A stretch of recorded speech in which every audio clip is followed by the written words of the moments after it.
Hello and welcome back to the channel. In this video we're gonna be looking at Star Wars The Black Series, Cad Bane from the Book of Boba Fett. This is a single release of Book of Boba Fett Cad Bane. Previously we already got this figure in a 2-pack with Cad Bane, but I already had this single release on pre-order, so I skipped on that 2-pack. The thing that I know is that the 2-pack version comes with more accessories, pistol blast effects, and that the face sculpt is a little bit different, but we are here to take a look at the single released Cad Bane. And before we take a look at the figure, we're gonna take a look at the packaging. We see our Cad Bane inside. Here is a nice side artwork illustration of the character. Here in the back we see the same image, a short bio. Cad Bane is number 5 in the Book of Boba Fett subline of the Black Series, and nothing much more to see. It's standard packaging. Let's open it up and let's take a look at the figure. And here is our Cad Bane out of the box, and first impressions, I have to say that I love the way that this guy turned out. Hasbro did a nice job translating the live action appearance of Cad Bane into this 6-inch figure form, and the proportions look good. I love the face sculpt, the menacing red eyes, and the design is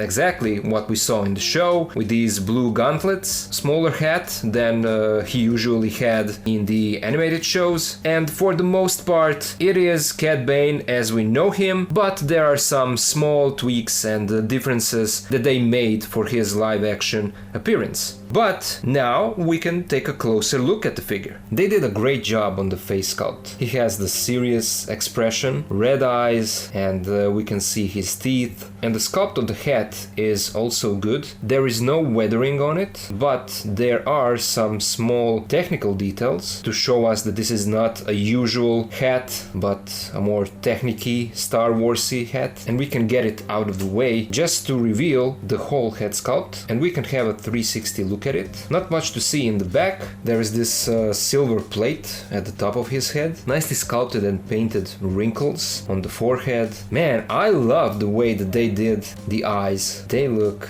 menacing. Just overall a great sculpt. And then we have these tubes that are probably not removable on this figure. I'm not sure, I don't want to break anything, but the tubes go to his back, and here we have a kind of mechanic backpack that is connected to the body. It's not a separate piece. It has some technical details sculpted on it, but no weathering, and this small antenna that is made out of a soft pliable plastic, so you won't break it. And then the jacket overlay, this is also a softer plastic. Underneath the coat we can see his suit and these blue, red and silver painted details that also look really good. Sculpted wrinkles, and same goes for the arms. His blue gauntlets with technical sculpted and painted details on them, and it's like that on both arms. And then there are these tubes that go inside of his sleeve, so be careful not to break that when swiveling the elbow. Then the hands with gloves and his blue fingers. The coat jacket is nicely sculpted, has sculpted wrinkles on it. I don't think that there is any weathering. Maybe it's just the way that light reflects on the surface. Some parts, some areas look a bit darker than others. But we have sculpted pocket here, and then the other side of the jacket is sculpted in a curved way so that you can pose him like he is moving the jacket out of the way when he's reaching to grab his blaster. That's a nice attention to detail. I'm usually not someone who likes those things because that kind of limits the way that you can pose your figure, you know. If it's sculpted in a way like this, that means that when you display the figure in any kind of different pose, the jacket will look strange, especially when you look at like this. It will always look strange. Why is jacket in this position, you know? But that's the choice that they went with, and I respect that. You can see a lot of bunching up, a lot of wrinkles here in the back on the lower part of the jacket. jacket, some more nice sculpted details on it, and just overall a great job. On the belt we have these silver painted bullets and dark gray painted buckle, and then the belt goes down the legs and connects to the holsters that are connected to the legs. So that will maybe hinder the articulation a little bit, or maybe not. The belt is of a softer plastic, so it's pliable. The pants look good as well. Here we can see the back of the figure, and again a lot of this ammunition that goes around his boots, and the boot sculpt is fairly simple. It looks good. So there we go. Let's give him back his hat. Let's now take a look at his accessories. We already saw the hat, and then he comes with two of his pistol blasters. And this is a new sculpt, as far as I can remember. It's a nice revolver looking blaster. It has nicely sculpted details on it. The handle has some brown painted parts. Here is the trigger and the scope, and the other side is the same. And as I said, he comes with two of these because that's part of his character, right? Cad Bane always wields two blasters. And just for fun, we can compare the new blaster from the live-action Cad Bane with the blaster that comes with Clone Wars version. And you can see that they are completely different blasters. So that's how it is. That's accurate to both shows. And Cad Bane has both hands sculpted with trigger fingers, so that's good. So we just slide in the blaster, and we have our Cad Bane holding both of his guns, looking cool and menacing as always, and just standing like this, it looks beautiful. I love what Hasbro did with this figure.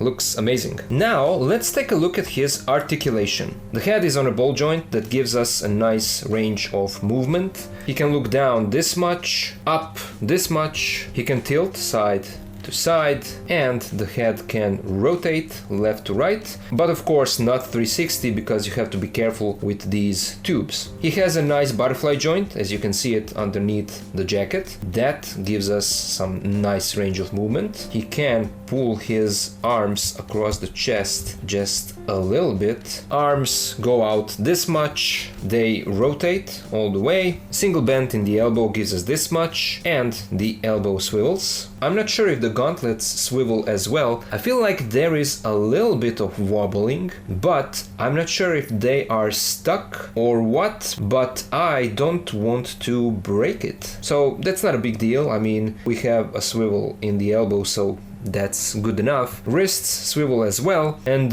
both hands have this up and down hinge, which is great for pistol wielding. For the torso, there is no cut up here. The only cut is down here behind the belt, and so there you will get side to side movement, a little bit of tilt, leaning on both sides. He crunches forward just a little bit. Back is a bit better. His legs go out this much. There is no thigh cut, but we do get just a little bit of swivel in the hips. Legs move forward all the way, and as I said, the belt is of a softer plastic, so it doesn't hinder the movement. Legs go back this much. Single bend in the knee gives us a nice range, and the knee swivels. And then this guy has a boot cut. Look at that. Feet move forward this much, back this much. We have a nice ankle pivot and pec holes at the bottom of his feet. Let's now compare Cad Bane with some other figures. Here he is with the Black Series Glavis Ringworld Mandalorian, the newest one and the best Black Series Mando ever made, and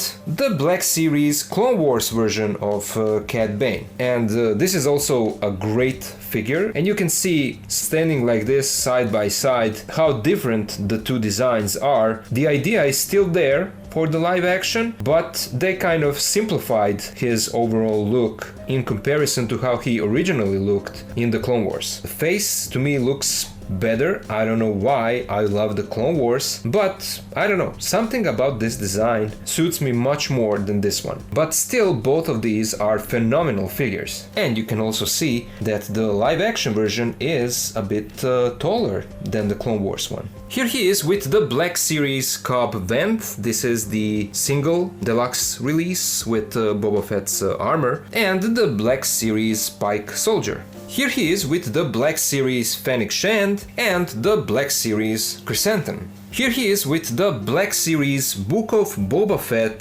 Throne Room Boba Fett, and the SH Figure Arts Book of Boba Fett Deluxe from the huge set that comes with his throne. And you can see that SHF1 is obviously smaller than the Black Series one, but I feel like this scale still works. And then, just to compare him with few Mafex figures, here is how he scales with Mafex Mandalorian. This is not the latest version, the previous version. The latest one is yet to be released at the time of recording this video. And on the other side we have Mafex IG-11. So I feel like the scale is good. So overall, my final thoughts are that this is a nice release. Hasbro did a great job translating the character from live-action show into a figure form. The sculpt looks great, there is no weathering on the figure. If it was there, that would make this figure even better. But overall, again, the proportions are good, sculpt looks beautiful, articulation is great. He comes with his 2-pistol blaster, which is essential for the character. The head sculpt is especially beautiful, and just overall, this is a nice addition to your Black Series collection, especially if you're a fan of the character and if you like the way that he was portrayed